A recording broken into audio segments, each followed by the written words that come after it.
Hey guys, আসসালামু আলাইকুম। Welcome back to my new video. আজকের পর্বে আমি আপনার সাথে খুবই মজাদার একটা নাস্তার রেসিপি শেয়ার করব। বাসায় যদি পাউরুটি থাকে তাহলে আপনারা খুব সহজে এটা তৈরি করতে পারবেন। তো কিভাবে তৈরি করলাম সেটা রেসিপিটি শেয়ার করব। তো চলুন শুরু করা যাক।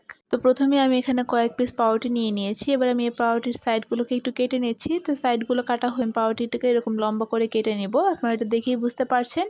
তো এভাবে করে আমি সবগুলো পাউরুটি কেটে নিয়েছি। এবার আমি একটা প্যানের মধ্যে দিয়ে দিলাম 1 টেবিল চামচের মতো ঘি। এবার প্যানটা গরম হয়ে গেলে আমি যে পাউরুটিগুলো কেটে রেখেছিলাম সের মধ্যে দিয়ে দিচ্ছি।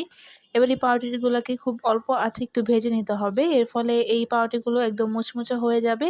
তো আমি এটাকে কয়েক মিনিট একদম লো ফ্লেমে এগুলোকে ভেজে নিচ্ছি। তো আমার ভাজা হয়ে গেছে, দেখতেই পাচ্ছেন এটা কিন্তু অনেকটা ক্রিস্পি হয়ে গেছে। তো এবার আমি এখানে 1 কাপ চিনির সাথে 1 কাপ পানি মিশিয়ে এখানে জাল করে নিচ্ছি। এখানে আমি শিরা তৈরি করব। তো জাল করতে করতে যখন এমন হয়ে যাবে তারপর আমি এই পাউরুটিগুলোকে দিয়ে দিচ্ছি।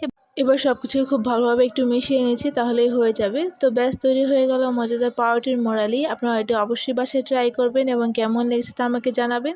তো আমার আজকের রেসিপিটি এ পর্যন্তই। ভালো লাগলে অবশ্যই লাইক কমেন্ট শেয়ার করবেন এবং আমার পেজটিকে ফলো করবেন। আল্লাহ হাফেজ।